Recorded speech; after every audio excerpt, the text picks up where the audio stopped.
Good afternoon, all. Good afternoon, ma'am. Good afternoon, Miss. Okay, good afternoon. ഇപ്പൊ നമ്മള് എന്താണ് പലതരത്തിലുള്ള കാര്യങ്ങൾ പേഴ്സണാലിറ്റിയുമായി ബന്ധപ്പെട്ട കാര്യങ്ങളൊക്കെയാണ് ഡിസ്കസ് ചെയ്തുകൊണ്ടിരിക്കുന്നത്. ഓക്കെ, കഴിഞ്ഞ ദിവസം എടുത്തത് വായിച്ചു നോക്കിയതല്ലേ? ആറ്റിറ്റ്യൂഡ് ആണ് നമ്മൾ എടുത്ത് നടത്തിയത്. Okay, good afternoon. ആറ്റിറ്റ്യൂഡിന്റെ ലാസ്റ്റ് ഭാഗം അല്ലെ, വർക്ക് റിലേറ്റഡ് ആറ്റിറ്റ്യൂഡ്സ് വരെയാണ് എടുത്തു നിർത്തിയത് അല്ലെ.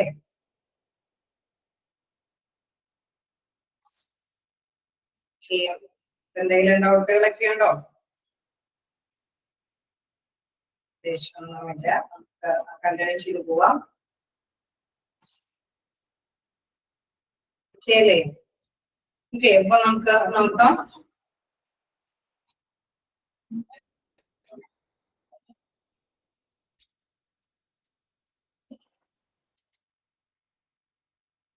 Okay, some important attitudes are a job satisfaction or a dissatisfaction, organizational commitment, and a job involvement. അല്ലെ, അത് ആണ് നമുക്ക് ഇനി ഡിസ്കസ് ചെയ്യാനുള്ളത്. ഓക്കെ, നമുക്കറിയാം അവിടെ തീർച്ചയായിട്ടും ഏതൊരു വ്യക്തിക്കാണെങ്കിലും എംപ്ലോയിക്കാണെങ്കിലും ആ ജോലിയുമായി ബന്ധപ്പെട്ട് ചിലപ്പോൾ അവർ സാറ്റിസ്ഫൈഡ് ആയിരിക്കാം, ഡിസാറ്റിസ്ഫൈഡ് ആയിരിക്കാം, അല്ലെങ്കിൽ അവർക്ക് ഒരു നല്ല കടപ്പാട് ആ ഒരു ഓർഗനൈസേഷനോട് ഒരു നല്ലൊരു റിലേഷൻഷിപ്പ് ഉണ്ടാവാം. മൈൻഡില് അല്ലെ, മനസ്സിൽ തന്നെ നല്ലൊരു സിൻസിയർ ആയിട്ട് വർക്ക് ചെയ്യണമെന്നുള്ളൊരു മെന്റലി ഒരു പ്രത്യേകമായിട്ടുള്ള ഉദ്ദേശം ഉണ്ടാകാം. അല്ലെങ്കിൽ ഓർഗനൈസേഷനിലെ എല്ലാ കാര്യങ്ങളിലും പങ്കാളിയാക്കുന്ന ഒരു മനോഭാവം ഉണ്ടാകാം. അങ്ങനെ വ്യത്യസ്ത കാര്യങ്ങളെല്ലാം ഏതൊരു വ്യക്തിക്കും അല്ലെ ഏതൊരു എംപ്ലോയിക്കും ഉണ്ടാകാം. നമുക്ക് അതിനുമായി ബന്ധപ്പെട്ട് നോക്കുകയാണെങ്കിൽ ജോബ് സാറ്റിസ്ഫാക്ഷൻ ആണ് ഫസ്റ്റ്ലി പറയുന്നത്. എന്താണ് ജോബ് സാറ്റിസ്ഫാക്ഷൻ എന്ന് പറയുന്നത്?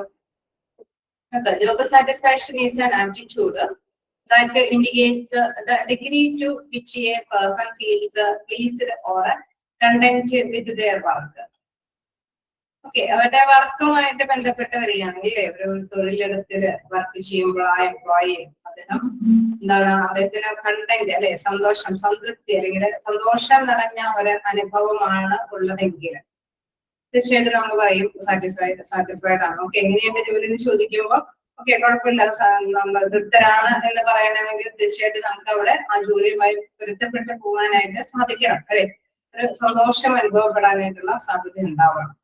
Extensive research conducted on job satisfaction has indicated that personal factors such as the individual's needs and aspirations determine this attitude, along with the group and organization factors such as the relationship with the co-workers and supervisors and working conditions, work policies and compensation. Okay, തീർച്ചയായിട്ടും നമ്മൾ satisfied ആവണമെങ്കിൽ ആണ് എന്ന് നമ്മൾ പറയണമെങ്കിൽ തീർച്ചയായിട്ടും നമുക്കറിയാം നല്ലൊരു വർക്കിംഗ് കണ്ടീഷൻ ഉണ്ടാവണം, മതിയായ സാലറി ആയിരിക്കണം, സൂപ്പർവൈസേഴ്സ് ഒക്കെ വലിയ കുഴപ്പമില്ലാത്തവരായിരിക്കണം അല്ലെ.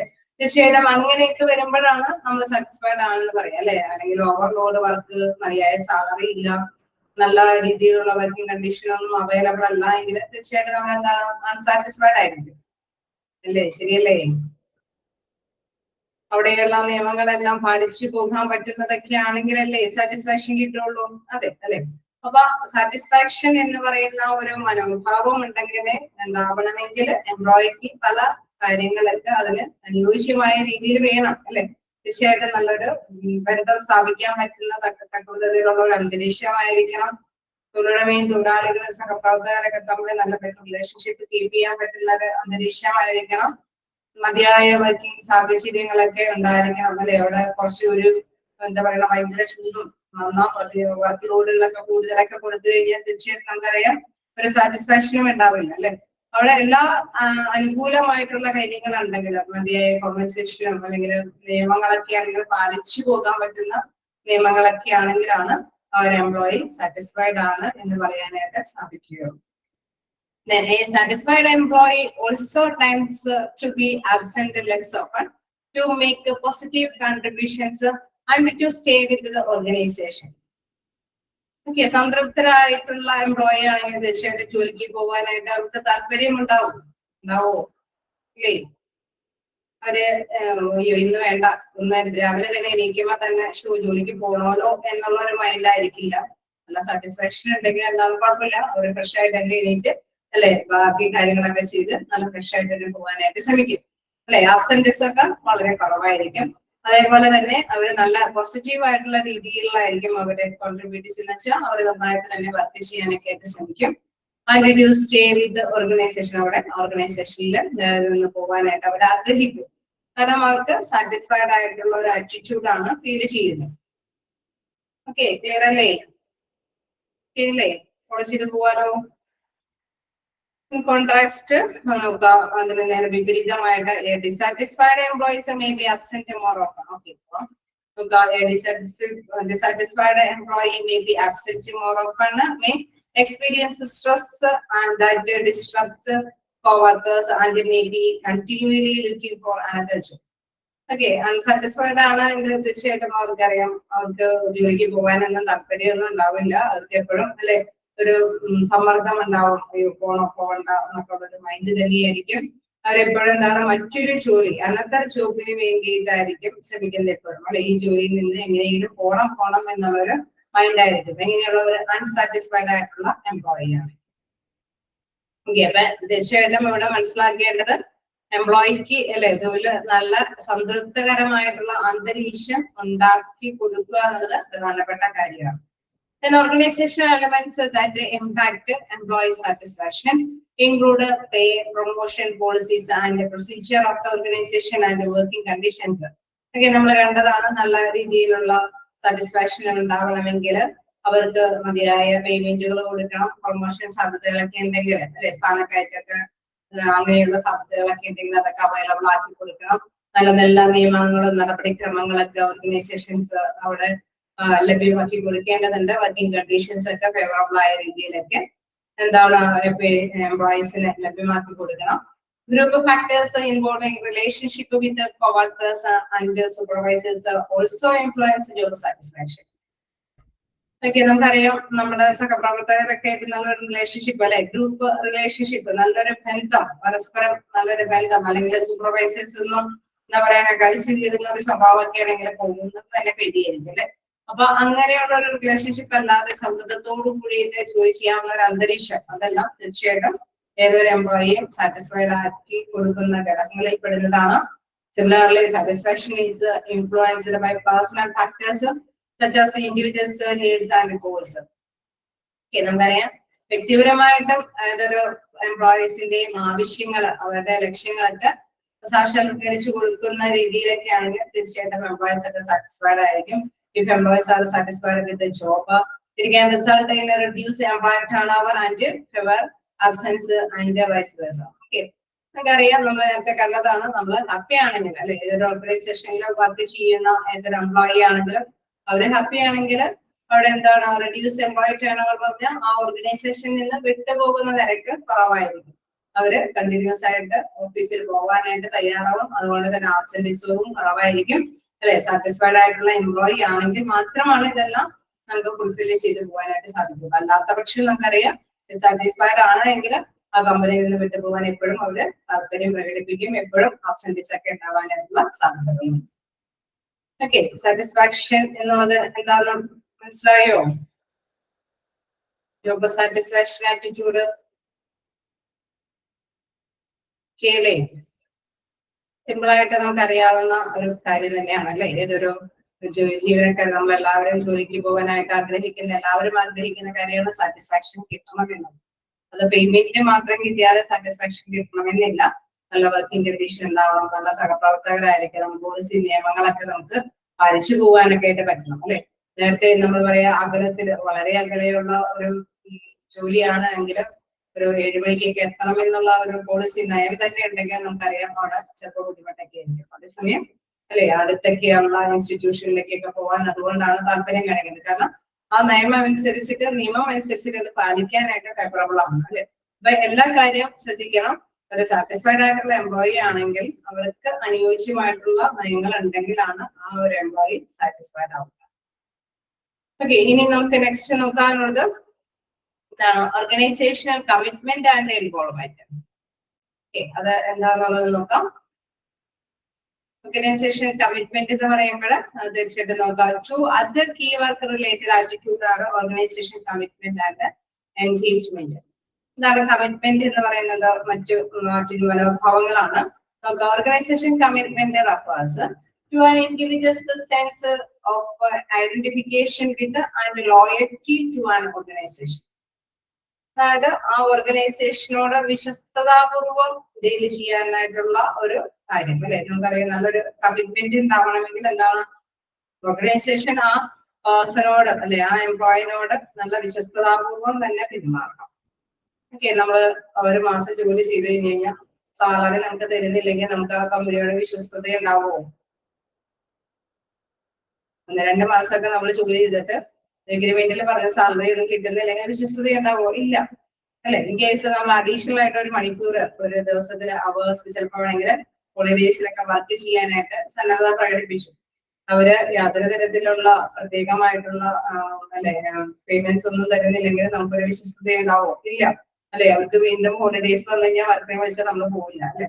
അപ്പൊ നമുക്കറിയാം വിശ്വസ്തത ഉണ്ടാവണമെങ്കിൽ തീർച്ചയായിട്ടും അവിടെ നിന്ന് അല്ലെ എംപ്ലോയർ എംപ്ലോയിക്ക് ലഭ്യമാക്കി കൊടുക്കേണ്ട കാര്യങ്ങളൊക്കെ കൃത്യമായിട്ട് തന്നെ അവൈലബിൾ ആക്കാം. Organisation commitment refers to an individual's sense of identification with and loyalty to an organisation. അവിടെ വിശ്വസ്തത തീർച്ചയായിട്ടും ആവശ്യമാണ്. Involvement refers to a person willing to be a team member and work beyond the usual standards of the job. Okay, ഈ commitment പോലെ തന്നെ ഒരു കാര്യം തന്നെയാണ് വിശ്വസ്തത എന്നുള്ള കാര്യം പോലെ തന്നെയാണ് ഇൻവോൾവ്മെന്റ് പങ്കാളിത്തം എന്നുള്ളതാണ്. Persons willings to be a team member അല്ലെ. അവിടെ തീർച്ചയായിട്ടും പേഴ്സൺ ആഗ്രഹിക്കുന്നു അല്ലെങ്കിൽ എംപ്ലോയി ആഗ്രഹിക്കുന്നു എന്താണ്? ആ ഓർഗനൈസേഷനിൽ ഒരു ടീം മെമ്പർ ആയിട്ട് അല്ലെ work beyond the usual standard of the job അല്ലെ. അവിടെ തീർച്ചയായിട്ടും ആ ജോലി ചെയ്യുന്നതില് ഒരു നല്ലൊരു ഇൻവോൾവ്മെന്റ് ആ ഒരു എംപ്ലോയി ആഗ്രഹിക്കുന്നുണ്ട്. അതായത് പങ്കാളിത്തമായ എംപ്ലോയി ആഗ്രഹിക്കുന്നുണ്ട്. എന്താണ് പങ്കാളിത്തം എന്ന് പറയുന്നത്? ഇൻ കേസ് എന്തെങ്കിലുമൊക്കെ തീരുമാനങ്ങളൊക്കെ എടുക്കുമ്പോൾ അവരെ കൂടി എംപ്ലോയിയെ കൂടി ഇൻവോൾവ് ചെയ്തിട്ട് ഡിസിഷനൊക്കെ എടുക്കുകയാണെങ്കിൽ തീർച്ചയായിട്ടും എന്താണ് എംപ്ലോയിക്ക് ഒരു ഇൻവോൾവ്മെന്റ് അവിടെ ഉണ്ട് അല്ലെ. അപ്പൊ ഇൻ കേസ് ആ ടാർഗറ്റ് അറ്റൈൻ ചെയ്യാനായിട്ട് ഇവരും കൂടി അല്ലെ അവിടെ സിൻസിയർ ആയിട്ട് വർക്ക് ചെയ്യണമെന്നുള്ളൊരു ബോധ്യം അവർക്ക് ഉണ്ടാവും. കാരണം എന്തുകൊണ്ടാണ്? തീരുമാനങ്ങളൊക്കെ എടുക്കുമ്പോൾ എംപ്ലോയിനെയും കൂടി ഉൾപ്പെടുത്തിയിട്ടാണ് ഡിസിഷൻസ് ഒക്കെ മെയിൻറ്റെയിൻ ചെയ്യുന്നത്. ഓക്കെ, അപ്പൊ തീർച്ചയായിട്ടും നമുക്കറിയാം ഇൻവോൾവ്മെന്റ് കമ്മിറ്റ്മെന്റ് ഒക്കെ എന്താണ് ഒന്നിച്ചു നിൽക്കുന്ന കുറെ മാറ്റേഴ്സ് ആണ്, ആറ്റിറ്റ്യൂഡുകളാണ്. അതായത് ഇൻവോൾവ്മെന്റ് പങ്കാളിത്തത്തോട് കൂടിയിട്ടൊക്കെ തീരുമാനങ്ങൾ എടുക്കുമ്പോൾ എന്താണ് അവർക്ക് അവിടെ ഒരു കമ്മിറ്റ്മെന്റ് ഉണ്ടാവും അല്ലെ. ആ സ്ഥാപനത്തിനോട് സിൻസിയർ ആയിട്ട് വർക്ക് ചെയ്യണമെന്നുള്ള ഒരു കമ്മിറ്റ്മെന്റ് ഉണ്ടാവും. അതല്ലെങ്കിൽ ഇവർക്ക് ആവശ്യമായിട്ടുള്ള എന്തെങ്കിലും കോമ്പൻസേഷനുകളൊക്കെ എംപ്ലോയിക്ക് വേണ്ടിയിട്ട് എംപ്ലോയർ ചെയ്തു കൊടുക്കാനായിട്ട് തയ്യാറാവുകയാണെങ്കിൽ എന്താണ് ഓക്കെ നമുക്ക് വേണ്ടിയിട്ട് ഇന്ന ബെനിഫിഷ്യൽ പാക്കേജുകളൊക്കെ തരുന്നതാണ് അല്ലെ. ഇൻ കേസ് ആഫ്റ്റർ റിട്ടയർമെന്റിന് ശേഷം നമുക്ക് പല ആനുകൂല്യങ്ങൾ കിട്ടത്തക്ക വിധത്തിലുള്ള കുറെ സ്കീമുകളൊക്കെ അവിടെ ഉണ്ട്.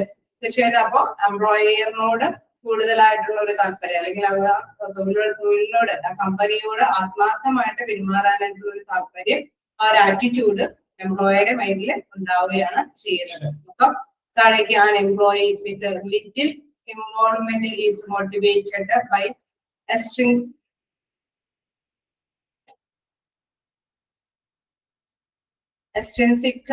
motivation factors and an employee with a strong involvement is motivational factors. ചെറിയൊരു ഇൻവോൾവ്മെന്റ് കൊടുക്കുമ്പോൾ തന്നെ നമുക്കറിയാം ഒരു ചെറിയ രീതിയിലുള്ള ഒരു പ്രേരക അല്ലെ അവർക്ക് ഒരു കമ്മിറ്റ്മെന്റ് വേണമെന്നുള്ള സിൻസിയർ ആയിട്ട് വർക്ക് ചെയ്യണമെന്നുള്ള ഒരു ആത്മാർത്ഥത വരികയാണ്. അപ്പൊ കുറച്ചും കൂടി കൂടുതൽ കൊടുത്തു കഴിഞ്ഞാൽ തീർച്ചയായിട്ടും എന്താണ് അത് നല്ല രീതിയിൽ തന്നെ അവർക്ക് പങ്കാളിത്തം അല്ലെ അവിടെ കമ്പനിയിലോട് പങ്കാളിത്തം കിട്ടുന്നത് കൊണ്ട് തന്നെ നല്ലൊരു സിൻസിയറിറ്റി അവിടെ ഉണ്ടാവും. Number of factors leading to commitment and involvement. ഒരുപാട് ഫാക്ടേഴ്സ് ഈ കമ്മിറ്റ്മെന്റ് ഇൻവോൾവ്മെന്റ് ഉണ്ട്. The may increase with the employment age and years with the organization, sense of a job security and participation in decision making. If the organization treats employees fairly and provides reasonable rewards and job security, employees are more likely to be satisfied and committed. Okay, നമ്മളിപ്പോ ഒരുപാട് നാളുകൾ പരിചിതമായിട്ടുള്ള employees ആണെങ്കിൽ അല്ലെ ഒരുപാട് experience ആ കമ്പനിയിൽ തന്നെ ഉണ്ടായെങ്കിൽ തീർച്ചയായിട്ടും നമുക്കറിയാം അവരുടെ നല്ല രീതിയിലായിരിക്കും തൊഴിലുടമ അല്ലെ അവിടെ വ്യാപരിക്കുന്നത് കൊണ്ടായിരിക്കാം ആ കമ്പനിയെ തന്നെ നിലനിന്ന് പോകാനായിട്ട് അവർ ആഗ്രഹിക്കുന്നത്. ഒരുപക്ഷെ ചിലപ്പോഴൊക്കെ വർക്കിംഗ് ലേറ്റ് ആയിട്ട് വന്നാലോ അല്ലെങ്കിൽ ആവശ്യമുള്ളപ്പോഴൊക്കെ ലീവ് അനുവദിക്കുകയോ അങ്ങനെ ഏതൊക്കെ തരത്തിലും നമുക്കറിയാം അവർക്ക് എംപ്ലോയിക്ക് അനുയോജ്യമായിട്ടുള്ള രീതിയിലുള്ള കാര്യങ്ങളൊക്കെ ചെയ്ത് കൊടുക്കുമ്പോൾ നല്ലൊരു കമ്മിറ്റ്മെന്റ് തീർച്ചയായിട്ടും ആർക്കുണ്ടാകും? എംപ്ലോയിക്ക് ആ ഒരു സ്ഥാപനത്തിനോട് ഉണ്ടാകാൻ സാധ്യതയില്ലേ? പെട്ടെന്ന് ഒരു ദിവസം നമുക്ക് ലീവ് വേണം, അതല്ല എങ്കിൽ ഒരു മണിക്കൂർ ലേറ്റ് ആയിട്ട് വരുള്ളൂ, അങ്ങനെയൊക്കെ വരുമ്പോഴെന്താണ് അവര് സാങ്ഷൻ കൊടുക്കുകയാണെങ്കിൽ തീർച്ചയായിട്ടും എന്താണ് ഒരു കമ്മിറ്റ്മെന്റ് ഉണ്ടാവും അല്ലെ? അപ്പൊ അത് അങ്ങനെയൊക്കെയുള്ള ഒരു കമ്മിറ്റ്മെന്റ് ഉണ്ടാക്കിയെടുക്കാനായിട്ട് ശ്രദ്ധ കേന്ദ്രീകരിക്കുക. Job security and participation in decision making അല്ലെ, ഇൻ കേസ് ജോലി നഷ്ടപ്പെടാതെ കാത്തുകൊള്ളാനായിട്ട് ഉള്ള ഒരു മനോഭാവം തൊഴിലുടമയ്ക്ക് ഉണ്ടെങ്കിൽ, അതല്ലെങ്കിൽ ഇൻ കേസ് തീരുമാനങ്ങളൊക്കെ എടുക്കുമ്പോൾ ഇവരുടെ പങ്കാളിത്തം കൂടി ഉറപ്പുവരുത്തുമ്പോഴൊക്കെ തീർച്ചയായിട്ടും എന്താണ് ആ എംപ്ലോയിക്ക് ആ ഒരു കമ്പനിയോട് നല്ലൊരു കമ്മിറ്റ്മെന്റ് ഉണ്ടാകും, കടപ്പാടുണ്ടാകും. If the organization treats its employees fairly and provides reasonable rewards and job security, employees are more likely to be satisfied and committed. In case നമുക്കറിയാം നന്നായിട്ടൊക്കെ വർക്ക് ചെയ്യുകയാണെങ്കിൽ മിക്കവാറും സ്ഥാപനങ്ങളൊക്കെ തൊഴിലാളികളൊക്കെ പ്രശംസിക്കും അല്ലെ, ചില മീറ്റിങ്ങുകളൊക്കെ വിളിച്ചു കൂട്ടി അവർക്ക് പാരിതോഷികങ്ങളൊക്കെ കൊടുക്കും. അങ്ങനെയൊക്കെ കൊടുക്കുമ്പോൾ എന്താണ് ആ ഒരു കമ്പനിയോട് ആ എംപ്ലോയിക്ക് ഒരു പ്രത്യേകമായിട്ടുള്ള ഒരു മമത ഉണ്ടാവില്ലേ, ഒരു സാറ്റിസ്ഫാക്ഷൻ ഉണ്ടാവില്ലേ, നമ്മളെ പ്രൗഡാക്കി അല്ലെ കൊണ്ടുവന്നു എന്നുള്ള ഒരു മനോഭാവമൊക്കെ ഉണ്ടാവാനായിട്ടുള്ള സാധ്യതകളുണ്ട്. ഓക്കെ, അപ്പൊ തീർച്ചയായിട്ടും അത് അല്ലെ എല്ലാ കാര്യം കൊണ്ടും തീർച്ചയായിട്ടും അങ്ങനെ റിവാർഡ്സ് ഒക്കെ കൊടുക്കുമ്പോൾ അല്ലെങ്കിൽ ജോലി സുരക്ഷയൊക്കെ ഉറപ്പാക്കുമ്പോൾ അല്ലെങ്കിൽ അവരെ പ്രൊമോഷൻ കാറ്റഗറിയിലൊക്കെ കയറ്റി വിടുമ്പോഴൊക്കെ തീർച്ചയായിട്ടും അവർക്കൊരു കമ്മിറ്റ്മെന്റ് തീർച്ചയായിട്ടും ഉണ്ടാവും. Engaging employee in decision making can also help boost commitment. നമ്മൾ നേരത്തെ പറഞ്ഞ പോലെ ഡിസിഷൻ മേക്കിംഗ് എടുക്കുമ്പോഴൊക്കെ ഉണ്ടാവുന്നത് ഒരു കമ്മിറ്റ്മെന്റ് കൂട്ടാനായിട്ടുള്ള സാധ്യതകളാണ്. In particular, creating jobs that are engaging and challenging can improve job involvement.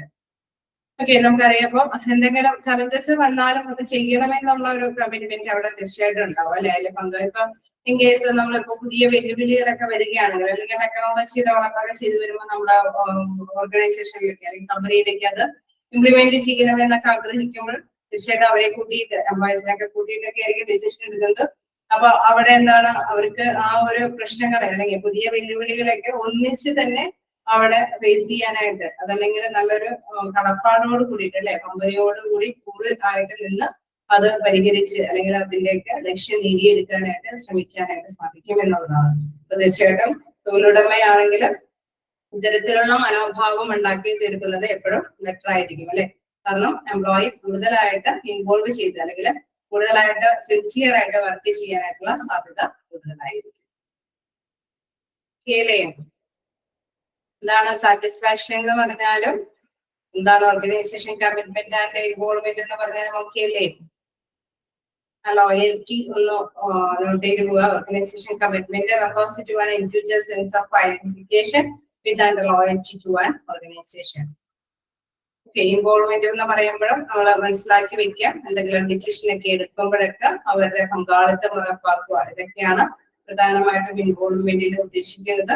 തീർച്ചയായിട്ടും അങ്ങനെ ഇൻവോൾവ്മെന്റ് ഒക്കെ നടത്തുമ്പോൾ അല്ലെങ്കിൽ അവർക്ക് റിവാർഡ്സ് ഒക്കെ കൊടുക്കുമ്പോഴൊക്കെ തീർച്ചയായിട്ടും നല്ല സിൻസിയർ ആയിട്ട് വർക്ക് ചെയ്യാനായിട്ടുള്ള ഒരു മനോഭാവം തൊഴിലാളികളുടെ ഇടയിൽ ഉണ്ടായിരിക്കും. ഓക്കെ അല്ലേ? ഇനി നമുക്ക് പഠിക്കാനുള്ളത് ഒരു പുതിയ സെക്ഷൻ ആണ്, ലേണിംഗ് ആണ്. ഓക്കെ അല്ലേ? എന്തെങ്കിലും ഡൗട്ടുകളുണ്ടോ? ജസ്റ്റ് വായിച്ചു നോക്കാം.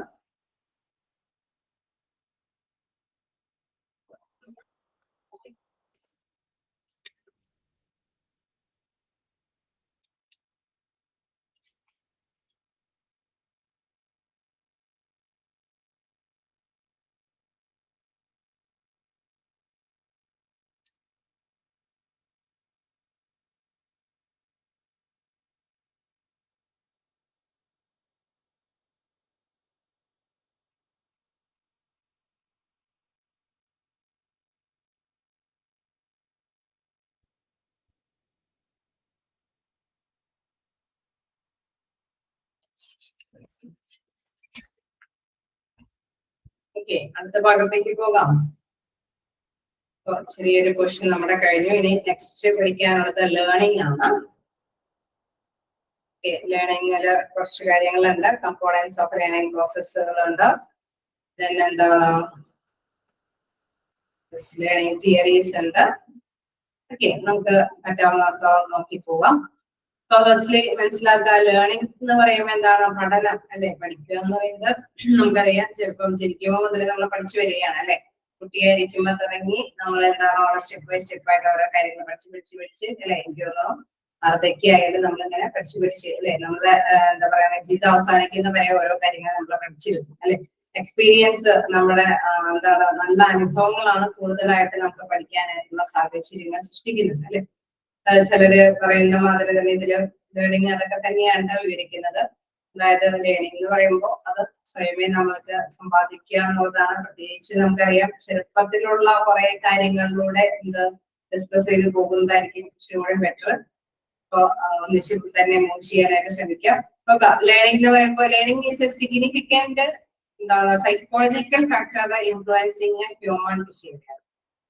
ഓക്കെ, മനഃശാസ്ത്രീയമായിട്ട് പറയുകയാണെങ്കിൽ നമുക്കറിയാം നമ്മുടെ മനുഷ്യന്റെ ഹ്യൂമൻ ബീയിങ്ങിന്റെ ആ ഒരു പെരുമാറ്റത്തില് വരുന്ന ഒരു പഠനമാണ്. അതായത് നമ്മള് എന്താണ് സാധാരണ രീതിയിൽ നമ്മൾ എന്താ പഠിക്കുന്നത്? നമ്മളെല്ലാം കണ്ടും കേട്ടും അറിഞ്ഞുമാണ് എല്ലാം പഠിക്കുന്നത് അല്ലെ. നമ്മുടെ കണ്ണുകൾ കൊണ്ട് കണ്ട് അല്ലെ, ചെവികൾ കൊണ്ട് കേട്ട്, അല്ലെങ്കിൽ നമ്മൾ സ്വന്തമായിട്ട് ചെയ്ത് അനുഭവിച്ചാണ് നമ്മൾ എല്ലാ കാര്യങ്ങളും പഠിക്കാറ്. അങ്ങനെ പഠിക്കുന്ന കാര്യങ്ങൾക്ക് എന്താ പ്രത്യേകത? അത് സ്ഥിരമായിട്ട് തന്നെ നമ്മളത് ക്യാച്ച് ചെയ്ത് പോകും അല്ലെ. എവിടെ നിന്നെങ്കിലൊക്കെ ജസ്റ്റ് കണ്ടാൽ മാത്രം നമ്മൾ അത് ഓക്കെ നമ്മുടെ മൈൻഡിലേക്ക് ചിലപ്പോൾ വരുമായിരിക്കും. കേൾക്കുകയും കൂടി ചെയ്ത് കഴിയുമ്പോൾ നമുക്ക് കുറച്ചും കൂടി അല്ലെ നമുക്ക് കിട്ടുന്നു. അത് പ്രാക്ടിക്കലി നമ്മൾ ചെയ്യുമ്പോഴാണ് അത് അനുഭവത്തിൽ കൂടി നമ്മളത് പഠിച്ചു പോകുന്നത്. അപ്പൊ learning is a significant psychological factor influencing human behaviour. അത് സിഗ്നിഫിക്കന്റ്ലി നമ്മുടെ ഹ്യൂമന്റെ ബിഹേവിയറിനെ സ്വാധീനിക്കുന്ന ഒരു കാര്യമാണ് പഠനം എന്നുള്ളത്. നമ്മൾ അല്ലെ ചൂട് കണ്ട കുട്ടികളാണെങ്കിൽ ചൂട് കാണുമ്പോൾ ആദ്യം അവർക്ക് അറിയില്ല അല്ലെ, അവരോട് ചെയ്യരുതെന്ന് പാരന്റ്സ് പറഞ്ഞാലും ചിലപ്പോൾ അവര് ചെയ്യാനായിട്ട് ശ്രമിക്കും. ഇത് അവരറിയാതെ ഒരു പ്രാവശ്യമെങ്കിലും ചെയ്യുമ്പോ നമ്മളുടെ കൈയൊക്കെ കൊണ്ട് കഴിയുമ്പോൾ അവർ പിന്നീട് ഒരിക്കലും അവരെന്താണ് ആ ഒരു ചൂട് അല്ലെ, ആ ഒരു ചൂടിലേക്ക് അവരുടെ കൈയോ മറ്റൊരു വസ്തുക്കളോ കൊണ്ടുപോകാനായിട്ട് അവർ തയ്യാറാവില്ല. കാരണം അവരുടെ അനുഭവത്തിൽ അവർ പഠിച്ചു. അറിയുമ്പോൾ ആദ്യം തന്നെ ചിലപ്പോൾ കേൾക്കണമെന്നില്ല അല്ലെ. പക്ഷെ സൈക്കോളജിക്കലി നമുക്കറിയാം മാനസികമായിട്ട് നമ്മളത് പഠിച്ച് ലേൺ ചെയ്ത് എടുക്കുകയാണ് ചെയ്യുന്നത് അല്ലെ. Learning can be defined as a relatively permanent changes in behavior that occurs as a result of experience or reinforced practice. അതായത് നമുക്കറിയാം നമ്മളിപ്പോ പറഞ്ഞ ആ ഒരു റിലേറ്റഡ് ആയിട്ടുള്ള പോയിന്റ് ആണ് ഇവിടെ പറയുന്നത്. Learning can be defined as relatively permanent changes in behaviour. നമ്മുടെ പെരുമാറ്റത്തിൽ പെർമനന്റ് ആയിട്ട് വരുന്ന ചേഞ്ചസ് ആണ്. അതെങ്ങനെ നേടിയെടുക്കുന്നത്? that occurs as a result of experience or reinforced practice. അല്ലെ, നമ്മുടെ അനുഭവത്തിലൂടെ നമ്മുടെ ഉദ്ദേശങ്ങൾ കൊണ്ടാണ് അല്ലെ. നമ്മുടെ ബ്രെയിൻ നമ്മളെ പ്രചോദിപ്പിക്കും, ചെയ്യരുത് ചെയ്യണം അല്ലെ എന്നുള്ളത് പ്രത്യേകമായിട്ട് ബ്രെയിൻ അവിടെ ഉദ്ദേശിപ്പിക്കുമ്പോഴാണ് നമ്മൾ അത്തരത്തിലുള്ള പ്രവർത്തികളൊക്കെ ചെയ്യാനും ചെയ്യാതിരിക്കാനായിട്ട് ശ്രമിക്കുന്നത്. അപ്പൊ പഠനം എന്ന് പറയുന്നത് നമുക്കറിയാം പെർമനന്റ്ലി നമ്മൾ എക്സ്പീരിയൻസ് കൊണ്ട് വരുത്തി തീർത്ത ഒരു ലേണിംഗ് ആണ്. Okay, then the definition of a learning includes 4 key aspects. Okay, പഠനത്തെ കുറിച്ചിട്ട് നിർവചിക്കേണ്ട കാര്യമില്ലല്ലോ. ലേണിംഗ് എന്താണെന്നുള്ളത് ക്ലിയർ ആണോ? ഇതെല്ലാവർക്കും അറിയാവുന്നതാണ് അല്ലെ. ലേണിംഗ് എന്ന് പറയുമ്പോൾ ചെറുപ്പം ഒന്ന് ആലോചിച്ചാൽ മതി. ലേണിംഗ് എന്ന് പറയുമ്പോൾ ആദ്യം നമ്മൾ പറഞ്ഞ് മനസ്സിലാക്കാനായിട്ട് ശ്രമിക്കും. നമ്മൾ ചിലപ്പോൾ കേൾക്കണമെന്നില്ല, അത് ചിലപ്പോൾ കാണിച്ചു തരും, അപ്പോഴും നമ്മൾ ഗ്രഹിക്കണമെന്നില്ല. ഒരു എക്സ്പീരിയൻസ് കിട്ടുമ്പോൾ ജസ്റ്റ് എന്താണ് നമ്മുടെ ബിഹേവിയറിൽ തന്നെ നമ്മൾ ഓക്കെ ഇതാണ് ശരി, ഇതല്ല ശരി എന്നുള്ള കൃത്യമായിട്ടുള്ള ഒരു വിവേചനത്തോട് കൂടിയിട്ട് അത് ഗ്രഹിക്കുകയാണ് ചെയ്യുന്നത്. അപ്പൊ മോർ കീ ആസ്പെക്ട്സുകൾ പറയാണ്. Learning involves a change in behaviour. So this change is not necessarily an improvement over previous behaviour, but bad habits, prejudice, stereotypes and work restriction are also learned. അതായത് ലേണിംഗ് എന്ന് പറയുമ്പോൾ നമ്മളെപ്പോഴും എന്താ പറയാ നമ്മുടെ ജോലി കാര്യങ്ങളിലേക്കൊക്കെ എപ്പോഴും ഇൻവോൾവ് ചെയ്താണ് പഠിക്കേണ്ടത് അല്ലെ. അവിടെ അഡ്മിനിസ്ട്രേറ്റീവ് ലെവലിൽ വരുമ്പോൾ ഓരോ വ്യക്തിയെയും പഠിപ്പിക്കാനും അല്ലെങ്കിൽ മനസ്സിലാക്കാനൊക്കെ ഉൾപ്പെടുമ്പോ കുറെ ബിഹേവിയറൽ ആയിട്ടുള്ള ആസ്പെക്ട്സുകളാണ് നമ്മൾ കൈകാര്യം ചെയ്ത് പോകുന്നത്. അപ്പൊ പഠിക്കുക, ഓരോ എംപ്ലോയീസിനെ കുറിച്ചിട്ട് എങ്ങനെ പഠിക്കാം അല്ലെ എന്നുള്ളൊരു മനോഭാവമാണ് ഇതിലേക്ക് എപ്പോഴും ധാരാളം കൊണ്ടുവരുന്നത്. പക്ഷെ നമുക്ക് ക്യാച്ച് ചെയ്യാനായിട്ട് എളുപ്പം നമ്മുടെ തന്നെ സ്വന്തം അറിവുകൾ വെച്ച് ക്യാച്ച് ചെയ്യാനായിട്ടായിരിക്കും എപ്പോഴും നല്ലത്. Okay, learning involves a change in behavior, so this changes is not necessarily an improvement over previous behavior. അല്ലെ? ചേഞ്ചസ് അവിടെ ആവശ്യമാണ്. പഴയ ഇതനുസരിച്ചിട്ട് നമുക്കറിയാം, ആ ഒരു പെരുമാറ്റ രീതി അനുസരിച്ചിട്ട് നമ്മൾ ചേഞ്ചസ് നേടിയെടുക്കേണ്ടതാണ്. അത് ചിലപ്പോൾ ആ പ്രീവിയസ്ലി ഉള്ള അറിവ് നമ്മൾ ഒരിക്കലും മാറ്റിയെടുക്കാനായിട്ട് സാധിക്കില്ല, അല്ലെ? ചിലപ്പോൾ ചിലർ പറയാതെ ശീലിച്ചതേ അത് പാലിക്കൂ, അല്ലെ, എന്ന് പറയാനായിട്ടുള്ള സാധ്യതകളുണ്ട്. But bad habits, prejudices, stereotypes and work restrictions are also വേണ്ടത്. പക്ഷെ നമ്മൾ എപ്പോഴും തിരിച്ചറിയേണ്ട കാര്യം, നമ്മുടെ ശീലങ്ങളൊക്കെ ഉണ്ടെങ്കിൽ, അല്ലെങ്കിൽ മുൻവിധികള്, അല്ലെങ്കിൽ എന്താണ് വർക്കിംഗ് കാര്യങ്ങളൊക്കെ ഉണ്ടെങ്കിൽ അതെല്ലാം ചിലപ്പോൾ മാറ്റിയെടുക്കേണ്ടതായിട്ട് വരും. പഠിച്ചത് ഇങ്ങനെയാണെങ്കിലും ചിലപ്പോൾ ചേഞ്ചസുകളൊക്കെ അനുസരിച്ച് ചേഞ്ചസുകളൊക്കെ വരുത്തേണ്ടതായിട്ടും വരുമെന്നുള്ളത് പ്രധാനപ്പെട്ട ആസ്പെക്ട് ആണ്, അല്ലെ? ഒരു വശമാണ്, അല്ലെ? ശരിയല്ലേ? പഠനത്തിൽ നമ്മൾ പഠിച്ചിരിക്കുന്നതിന് തെറ്റായ കാര്യങ്ങൾ ഉണ്ടെങ്കിൽ അത് നമ്മൾ കറക്റ്റ് ചെയ്ത് പോകാനായിട്ട് ശ്രദ്ധിക്കേണ്ടതാണ്, അല്ലെ? അത് ഒരു പ്രധാനപ്പെട്ട വശമാണ്. വീണ്ടും നോക്കുക, the behavioral changes must be relatively permanent. Any temporary change in the behavior is not a part of learning. Okay, അതായത് ഇതിലെ പറയുന്നത് ചേഞ്ചസ് എന്തായാലും പെർമനന്റ് ആവണം, അല്ലെ? നമ്മളിപ്പോ ചെറുപ്പത്തിലെ കുട്ടികളോടൊക്കെ പറയില്ല, അതൊക്കെ ഇനി പക്വതയാവുമ്പോ പഠിച്ചോളൂ. കാരണം നമ്മൾ പറഞ്ഞു കഴിഞ്ഞാൽ അവർ ആക്സെപ്റ്റ് ചെയ്യില്ല. പക്ഷെ കുറച്ച് മെച്ചർ ആയി കഴിയുമ്പോൾ അവര് ഓട്ടോമാറ്റിക്കലി കുറെ കാര്യങ്ങൾ ഗ്രഹിക്കും, അല്ലെ? അത് പിന്നെ അവര് പെർമനന്റ് ആക്കി നിലനിർത്തി കൊണ്ടുപോകാനായിട്ട് ശ്രമിക്കും. ചില കാര്യങ്ങളൊക്കെ അങ്ങനെയാണ് പഠിച്ചെടുക്കുകയുള്ളൂ. Any temporary change in behaviour is not a part of learning. ഒരിക്കലും മാറ്റങ്ങൾ ഇങ്ങനെ മാറിക്കൊണ്ടിരിക്കുന്ന ഒരു രീതിയിലുള്ള ബിഹേവിയർ ഒരിക്കലും അത് ലേണിംഗിന് നല്ലതല്ല. എപ്പോഴും നമ്മളെന്താ മാറ്റങ്ങൾക്ക് വിജയിക്കുക. നല്ല ശീലങ്ങളൊക്കെ എങ്ങനെയാണ് അത് കൊണ്ടുവരിക? കുറച്ച് നാള് ബാഡ് ഹാബിറ്റ്സ് ചെയ്തിട്ട് അത് തെറ്റാണെന്ന് തിരിച്ചറിഞ്ഞ് വീണ്ടും ശരി ചെയ്തിട്ട് പിന്നെയും ഒന്ന് തെറ്റിലേക്ക് പോകരുത്, അല്ലെ? ശരിയായ കാര്യമല്ലേ? തെറ്റാണെന്ന് തിരിച്ചറിഞ്ഞിട്ട് ശരി കറക്റ്റ് ചെയ്ത് നമ്മൾ ചെയ്തുകൊണ്ട് പോകുന്നു, വീണ്ടും തെറ്റിലേക്ക് പോകുന്നത് ശരിയാണോ? അല്ല, അല്ലെ? അപ്പൊ അങ്ങനെ നമ്മൾ എപ്പോഴും ശ്രദ്ധിക്കേണ്ടത് ആവശ്യമാണ്. നമ്മൾ തീർച്ചയായിട്ടും ആ ഒരു ശരി തന്നെ ചെയ്തു പോകാനായിട്ട് പിന്നെ ശ്രമിക്കാം. Okay, the behavioral changes must be based on some form of a practice or experience. നമ്മൾ ഈ പറഞ്ഞ ബാഡ് ഹാബിറ്റ്സ് അല്ലെങ്കിൽ ശീലങ്ങളൊക്കെ ഉണ്ടെങ്കിൽ പെട്ടെന്നൊന്നും മാറ്റിയെടുക്കാൻ പറ്റില്ല, അല്ലെ? അത് കുറെ നാള് പ്രാക്ടീസ് ചെയ്ത് നല്ലൊരു അനുഭവത്തിൽ എത്തുമ്പോഴാണ് അത് പെർമനന്റ് ആക്കി നമുക്ക് കൈകാര്യം ചെയ്ത് മുന്നോട്ട് പോകാൻ സാധിക്കുള്ളൂ, അല്ലെ? ശരിയുള്ള കാര്യങ്ങളല്ലേ? നമ്മൾ പഠിച്ച അറിവുകളെല്ലാം, ചെയ്തു പോയ ശീലങ്ങളെല്ലാം തെറ്റാണെങ്കിലും ഒരിക്കലും നമുക്കത് എളുപ്പത്തിൽ മാറ്റിയെടുക്കാൻ പറ്റില്ല. വീണ്ടും ചിലപ്പോൾ തെറ്റിലേക്ക് പോകാനായിട്ട് സാധ്യതയുണ്ട്, അല്ലെ? വീണ്ടും പ്രാക്ടീസ് ചെയ്ത് നല്ലൊരു എക്സ്പീരിയൻസിലേക്ക് എത്തിക്കഴിയുമ്പോഴാണ് ആ നല്ല ശീലത്തിലേക്ക് കൊണ്ടുപോകാൻ സാധിക്കുകയുള്ളൂ, അല്ലെ? അപ്പൊ പഠിക്കുക, ഇൻകേസ് തൊഴിലുടമയെ സംബന്ധിച്ച്, തൊഴിലാളികളെ സംബന്ധിച്ച്, അല്ലെ, നോക്കുമ്പോൾ തീർച്ചയായിട്ടും ചിലപ്പോ തെറ്റുകൾ ചെയ്യുന്നവരുണ്ടാവാം, അല്ലെങ്കിൽ റോങ് ആയിട്ട് പെരുമാറുന്നവരുണ്ടാവാം. അവരെ ഒന്ന് കറക്ഷനൊക്കെ നടത്തണം. പക്ഷെ പെട്ടെന്ന് അവർക്ക് ആ കറക്ഷനിലേക്ക് വരാൻ പറ്റിയെന്ന് വരില്ല. വീണ്ടും പ്രാക്ടീസ് ചെയ്യിപ്പിച്ച് അവരെ കറക്ഷനിലേക്ക് കൊണ്ടുവരാനായിട്ട് ശ്രമിക്കണം. The practice or experience must be reinforced in order for learning to occur. നമ്മള് തീർച്ചയായിട്ടും നമുക്കറിയാം, എപ്പോഴും, അല്ലെ, അനുഭവമോ പരിശീലനമോ കൊടുത്താലാണ് ഈ പഠിക്കാനായിട്ട് പറ്റുള്ളൂ, അല്ലെ? പഠിക്കുന്നതിന് എപ്പോഴും എന്താണ് ലേണിംഗ് നേടിയെടുക്കണമെങ്കിൽ, അല്ലെങ്കിൽ പഠനം എന്നുള്ള കാര്യം നേടിയെടുക്കണമെങ്കിൽ തീർച്ചയായിട്ടും നമുക്കറിയാം പ്രാക്ടീസും എക്സ്പീരിയൻസും കൊടുക്കണം. എന്നാലും അവര് കറക്റ്റ് ആയിട്ടുള്ള കാര്യങ്ങൾ പഠിക്കുകയുള്ളൂ, അല്ലെ? അപ്പൊ ഇൻകേസ് അത് തെറ്റായിട്ടാണ് ചെയ്യണേന്ന് പറഞ്ഞാൽ പിന്നെ അവരെ മാറ്റി നിർത്തി കഴിഞ്ഞാൽ വീണ്ടും അവര് കറക്ഷനിലേക്ക് ഒന്നും പോകില്ല. ആ തെറ്റ് ചെയ്തവരെ കൊണ്ട് കറക്റ്റ് ചെയ്യിപ്പിച്ച്, അല്ലെ? മോസ്റ്റ് പ്രാക്ടീസ് അല്ലെങ്കിൽ മോസ്റ്റ് എക്സ്പീരിയൻസ് അനുഭവം കിട്ടുമ്പോഴാണ് അവർക്ക് കറക്ഷനിലേക്ക് നന്നായിട്ട് തന്നെ പഠിച്ചു പോകാനായിട്ട് സാധിക്കുകയുള്ളൂ. അപ്പൊ 4 എക്സ്പെക്റ്റുകളാണ് പറഞ്ഞത്. അതായത് അതിന് നമ്മൾ മനസ്സിലാക്കാം, എന്തായാലും ബാഡ് ഹാബിറ്റ്സുകളൊക്കെ ഉണ്ടാവാൻ സാധ്യതകളുണ്ട്. അതായത് തൊഴിലാളികൾ റോങ്ങായിട്ട് ചെയ്യാനുള്ള സാധ്യതകളൊക്കെ ഉണ്ട്, അല്ലെ? എല്ലാ തൊഴിലാളികളും പെർഫെക്റ്റ് ആയിട്ട് എല്ലാ കാര്യങ്ങളും ചെയ്യണമെന്ന് നിർബന്ധമൊന്നുമില്ല. അപ്പൊ നമുക്ക് കറക്ഷൻ വരുത്താം. തീർച്ചയായിട്ടും കറക്ഷൻ വരുത്തണമെങ്കിൽ ഒറ്റയടിക്ക് അവർക്ക് കറക്ഷൻ ചെയ്ത് കൊണ്ടുവരാനായിട്ടൊന്നും പറ്റില്ല, അല്ലെ? അത് ടെമ്പററി ആയിട്ട് കറക്ഷൻ വരുത്തിയത് കൊണ്ട് കാര്യവുമില്ല, അല്ലെ? നല്ല രീതിയിൽ പ്രത്യേകമായിട്ട് നമുക്കറിയാം, അത് ഫുള്ളായിട്ട് കറക്റ്റ് ചെയ്ത് വന്നാലാണ് അവര് പക്ക നല്ല തൊഴിലാളികളായിട്ട് മാറുകയുള്ളൂ. സോ അങ്ങനെ ചെയ്യണമെങ്കിൽ തീർച്ചയായിട്ടും അവിടെ വേണ്ടി വരുന്നത് എന്താണ്?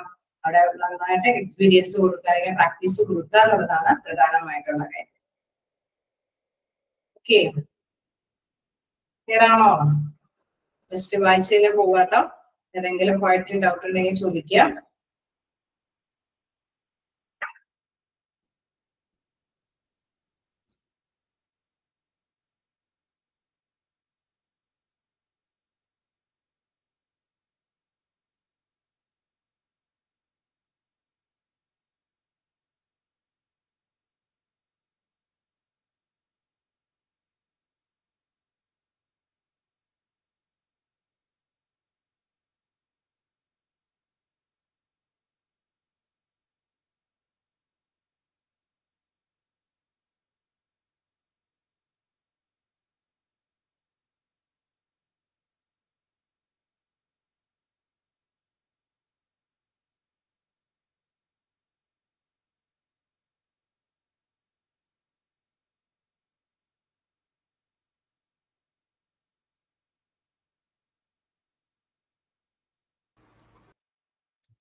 ഓക്കെ, അപ്പൊ നമുക്ക് അടുത്ത ഭാഗത്തേക്ക് പോകാം.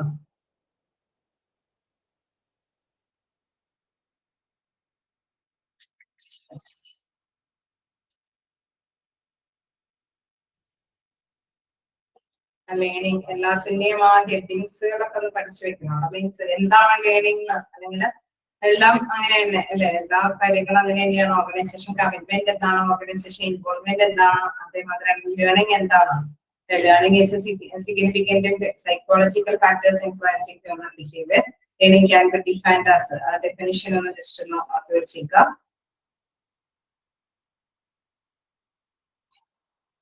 എന്താണ് ഇനി നമുക്ക് നോക്കാനുള്ളത്, ആ എലമെന്റ്സുകളും ജസ്റ്റ് ഒന്ന് key aspects. Definition of learning involves 4 key ആസ്പെക്ട്സുകളാണ് ഉള്ളത്. അതാണ് ചോദിച്ച് കാണാവുന്നതല്ല, മനസ്സിലാക്കി വെച്ചാൽ മതി. സമയം കമ്പോണൻസ് ഓഫ് ലേണിംഗ് പ്രോസസ്സ് അല്ലെങ്കിൽ ആ എലമെന്റ്സുകൾ ഒന്ന് നോട്ട് ചെയ്ത് തന്നെ പഠിക്കാനായിട്ട് ശ്രമിക്കാം. എപ്പോഴും കാണാറുണ്ട്, നോക്കാം. Elements of the learning process ആണ്. എലമെന്റ്സുകൾ എന്നുള്ളത് ഏതൊക്കെയാണ്? Drive, cue stimuli, response, reinforcement and retention. അങ്ങനെയുള്ളതാണ് എലമെന്റ്സുകൾ. Drive, cue stimuli, response, reinforcement and retention. First one drive എന്ന് പറയുന്നത് എന്താണെന്ന് നോക്കാം. Learning frequently occurs in the presence of a driver. Any strong stimulus that implies action. Okay, നമുക്കറിയാം, നമ്മളിപ്പോ പഠിച്ചു അല്ലെ, ഇപ്പൊ കൊച്ചു കുട്ടിയുടെ കാര്യമാണെങ്കിൽ അവൻ തീ കാണുമ്പോ അല്ലെ ഒരു അനുഭവം കൊണ്ട് അവൻ പിൻവലിക്കുകയാണ് ചെയ്യുന്നത് അല്ലെ. അപ്പൊ അവരെന്താണ്, ഈ strong stimulus that implies action. Action ചെയ്യാനായിട്ട് അവനെ പ്രേരിപ്പിക്കുന്നത് അവന്റെ ആ ഒരു എക്സ്പീരിയൻസ് ആണ്. അത് ചൂടാണ്, അപ്പൊ ഞാൻ ആ ചൂടിലേക്ക് കൈ കൊണ്ടുപോകാൻ പാടില്ല. ഓക്കെ, അത് അവന്റെ അനുഭവത്തിൽ അവൻ പഠിച്ചു. അതാണ് ആ ഒരു ഇത് പറയുന്നത്, സ്റ്റിമുലസ് ദാറ്റ് ഇംപ്ലൈസ് ആക്ഷൻ. ചെയ്യാനായിട്ട് അവനെ പ്രേരിപ്പിക്കുന്നത് ആ ഒരു പ്രത്യേകമായിട്ടുള്ള ഉദ്ദേശമാണ്. Then drives are basically of two types, primary or എന്താണ് physiological drives and secondary or psychological drives. ശാരീരികമായിട്ടും അതേമാതിരി തന്നെ മാനസികമായിട്ടുള്ള കാര്യങ്ങളുണ്ട് അല്ലെ. അവർക്ക് ശാരീരികമായി നമുക്കറിയാം, ചിലത് നമ്മുടെ മൈൻഡിൽ അല്ലെ വേണ്ട, നമ്മൾ സംസാരിക്കേണ്ട സമയമല്ല എന്നുള്ള ഒരു ഉദ്ദേശം വരികയാണെങ്കിൽ നമ്മൾ സംസാരിക്കില്ല. ചിലത് നമ്മൾ എന്താണ് ഫിസിക്കലി നമ്മൾ പ്രതികരിക്കാൻ കൈകൊണ്ടോ കാലുകൊണ്ടോ അല്ലെ. അത് രണ്ടും ആ ഒരു ക്രിയ നമ്മളെ കൊണ്ട് ആവശ്യപ്പെടുമ്പോഴാണ് നമ്മൾ ചെയ്യുന്നത്. മാനസികമായിട്ടുള്ള കാര്യങ്ങളാണെങ്കിലും ശാരീരികമായിട്ടുള്ള ആ ഒരു പ്രത്യേകമായിട്ടുള്ള പ്രതികരണവും നമ്മളെ കൊണ്ട് ചെയ്യിപ്പിക്കുന്നത് നമ്മുടെ ഈ അറിവിന്റെ പശ്ചാത്തലത്തിലാണ് നമ്മളെ കൊണ്ട് ചെയ്യിപ്പിക്കുന്നത്. ശരിയാണോ അല്ലെ? ചിലയിടത്ത് അറിവില്ലെങ്കിൽ നമ്മൾ സംസാരിക്കാനായിട്ട് പ്രകടിപ്പിക്കും അല്ലെ. എന്ത് ചോദ്യങ്ങൾ ചോദിച്ചാലും അറിയില്ല എന്ന് തന്നെ പ്രതികരിക്കും, നമ്മളെ സംബന്ധിച്ച് അറിവില്ല. അതേസമയം ചിലയിടത്ത് നമുക്കറിയാം അറിവുള്ളത് കൊണ്ട് നമ്മൾ പ്രത്യേകമായിട്ട് റെസ്പോണ്ട് ചെയ്യും. അതേപോലെ തന്നെ ചിലത് ചെയ്യുമ്പോൾ നമുക്കറിയാം നമ്മൾ ഇന്നത് ചെയ്താല് ദോഷമാണ്, എല്ലാം ചെയ്താല് ശരിയാണ് എന്നുള്ളതുണ്ടെങ്കിൽ അതനുസരിച്ചിട്ട് നമ്മൾ അതിനോട് പ്രതികരിക്കും. Okay, these two categories of a driver often interact. Then individuals operate under many drives at the same to predict behavior. It is necessary to establish which drives are stimulating the most. Okay, തീർച്ചയായിട്ടും നമുക്കറിയാം, നമ്മള് ചില കാര്യങ്ങളൊക്കെ എന്താ പറയുക, തലച്ചോറ് brain പറയുന്നതിനകത്ത് മുമ്പ് പ്രതികരിക്കുന്ന ഒരു മനോഭാവങ്ങളൊക്കെ ഉണ്ടാവും. പക്ഷെ നമ്മൾ എപ്പോഴും ഒന്ന് ചിന്തിച്ചുറപ്പിച്ചിട്ടാണ് നമ്മൾ പ്രതികരിക്കാൻ പാടുള്ളൂ എന്ന് പറയാവുന്നതിന് പ്രധാനപ്പെട്ട കാര്യം എന്ന് പറയുന്നത് ഇതാണ്. ലേണിംഗ് ആസ്പെക്ട് നമ്മളെ മൈൻഡിൽ വരുമ്പോൾ ശരിയെന്ന് തെറ്റെന്ന് വിവേചിച്ചറിയാനായിട്ടുള്ള ഒരു പ്രത്യേകമായിട്ടുള്ള ഉത്തേജനം നമ്മുടെ ബ്രെയിനിൽ നിന്ന് നമുക്ക് ലഭ്യമാകുന്നു. ഓക്കെ, അപ്പോ ആ കാര്യം ഒന്ന് ഓർത്ത് വെക്കുക. ഡ്രൈവ് എന്ന് പറയുന്നത് ബേസിക്കലി എന്താണ്, ടു ടൈപ്സ് ഉണ്ട്. പ്രൈമറി ഓർ എന്താണ് physiological drives and secondary or psychological drives. അത് രണ്ടും മനസ്സിലാക്കി വെക്കുക. മാനസികമായിട്ടും എന്താണ് ശാരീരികമായിട്ടും നമ്മൾക്ക് ഉത്തേജനം കിട്ടുന്നത് അനുസരിച്ചിട്ടാണ് നമ്മൾ പ്രതികരിക്കുന്നത്.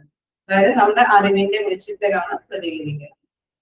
ക്യൂ സ്റ്റിമുലി, ക്യൂ സ്റ്റിമുലിയിൽ പറയുന്നത് okay, cue stimuli are any objects existing in the environment as perceived by the individuals.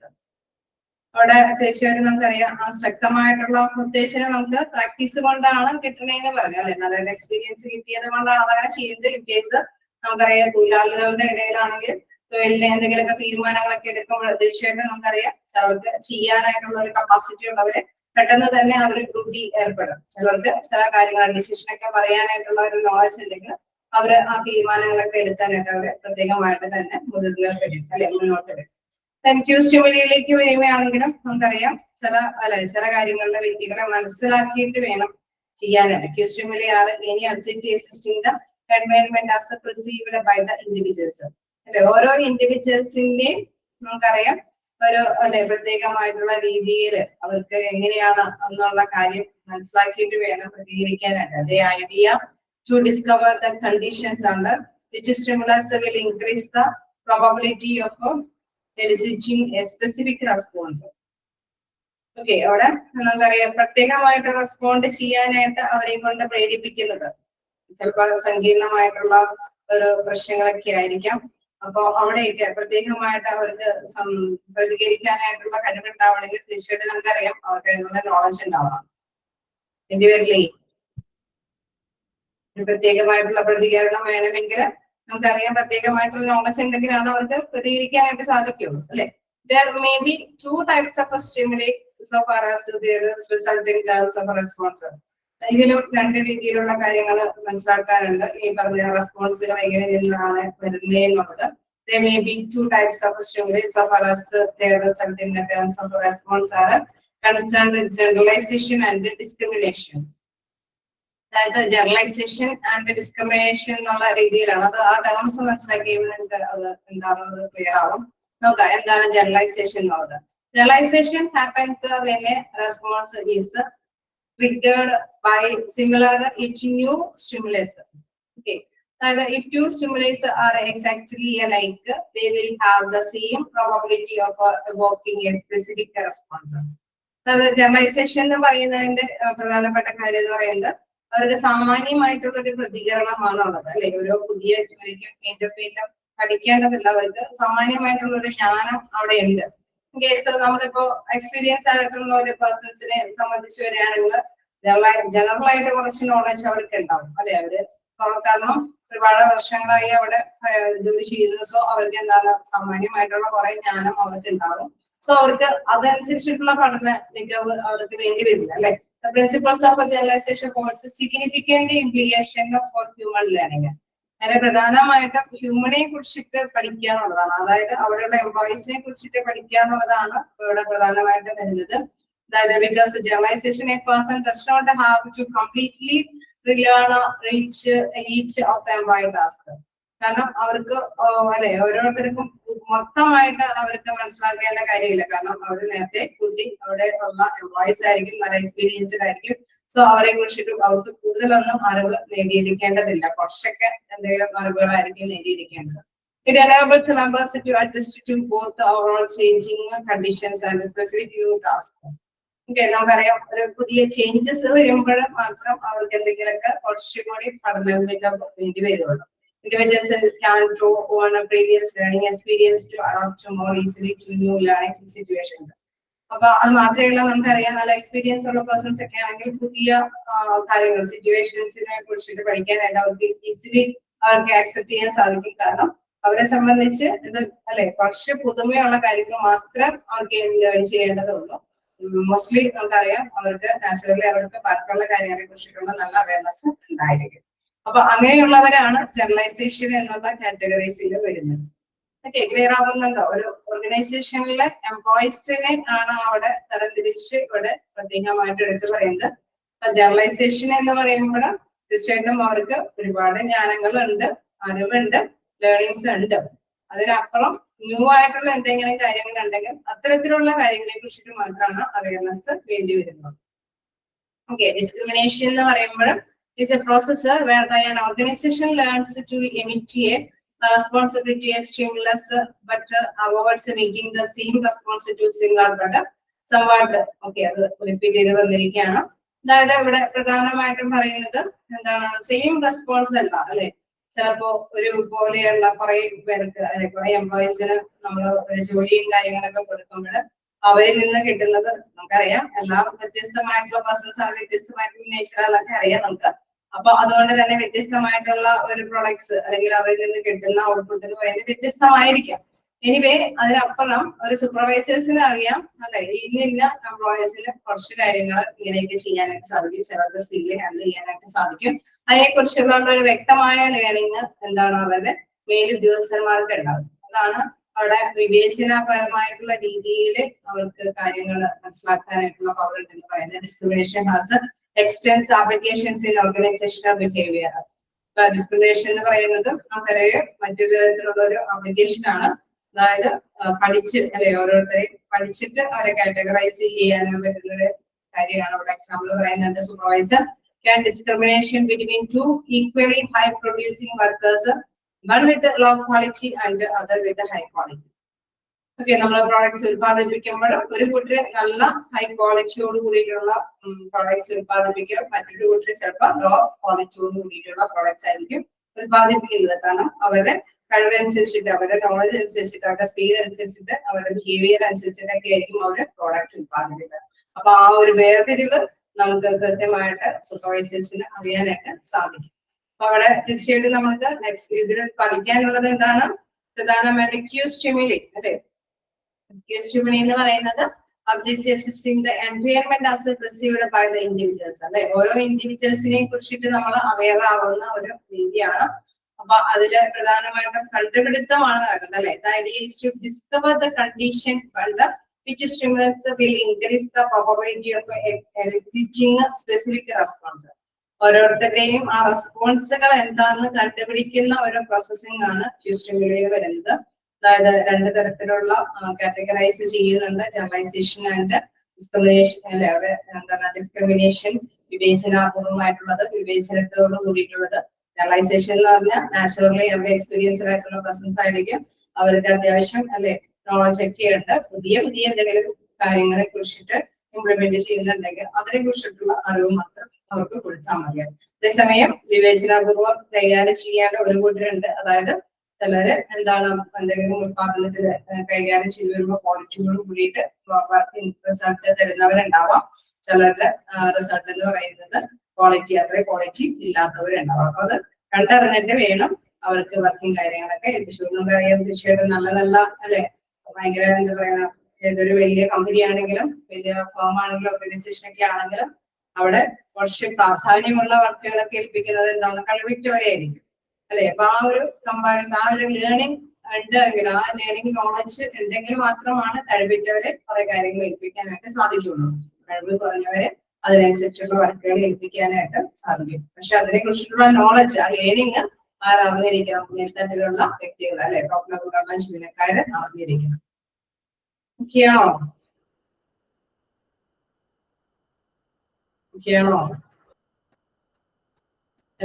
അപ്പൊ ഓരോ കാര്യങ്ങൾ അങ്ങനെ പഠിച്ചു പോവാം. ഫസ്റ്റ് നമ്മൾ കണ്ടു ഡ്രൈവർ, സെക്കൻഡ് വൺ കണ്ടു ക്യൂ സ്റ്റിമുലി.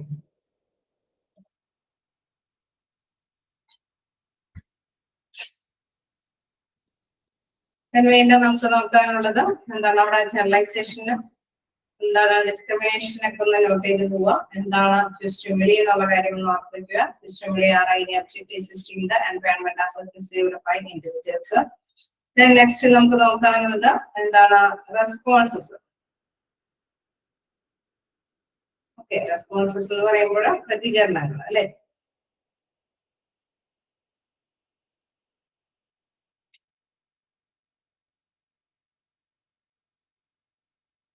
റെസ്പോണ്ട് ചെയ്യുക എന്ന് പറയുമ്പോൾ തന്നെ നമുക്കറിയാം പ്രതികരിക്കുക എന്നുള്ള കാര്യമാണ് അടുത്തതായിട്ട് വരുന്നത്. Stimulus lead to a response. Okay, നമ്മുടെ അറിവനുസരിച്ച് ലേൺ ചെയ്യുന്നതനുസരിച്ചിട്ട് നമ്മുടെ ബ്രെയിൻ നമ്മൾ ഉത്തേജിപ്പിക്കുന്നതാണ് റെസ്പോണ്ട് ആയിട്ട് വരുന്നത്. അതായത് നമ്മൾ പ്രതികരിക്കുന്നത് അല്ലെ. Response can be in physical form or in terms of attitudes, familiarity, perception or other complex phenomena. Okay, നമുക്കറിയാം റെസ്പോൺസുകൾ പ്രതികരിക്കുന്നത് എന്താണ്? നമുക്ക് ഫിസിക്കൽ ഫോമുകളിലൊക്കെ നോക്കുകയാണെങ്കിൽ എന്താണ് നമ്മുടെ മനോഭാവം അല്ലെങ്കിൽ അതിനോട് ചേർന്ന ഒരു അനുയോജ്യമായിട്ടുള്ള ഫെമിനായിട്ട് നമുക്ക് അതിന് കൂടിച്ചേർന്ന് പോകാം. അല്ലെങ്കിൽ നമുക്ക് അല്ലെ റെസ്പോണ്ട് ആയിട്ട് ചിലപ്പോൾ വേണമെങ്കിൽ നമുക്ക് വ്യത്യസ്ത അനുഭവങ്ങൾ പങ്കുവയ്ക്കാം. പെർസെപ്ഷൻ, നമ്മളുടെ ധാരണകൾ, ആ ഒരു മീനിങ് ഒക്കെ തന്നെയാണ് ഇവിടെ റെസ്പോൺസ് ആയിട്ട് വരുന്നത്.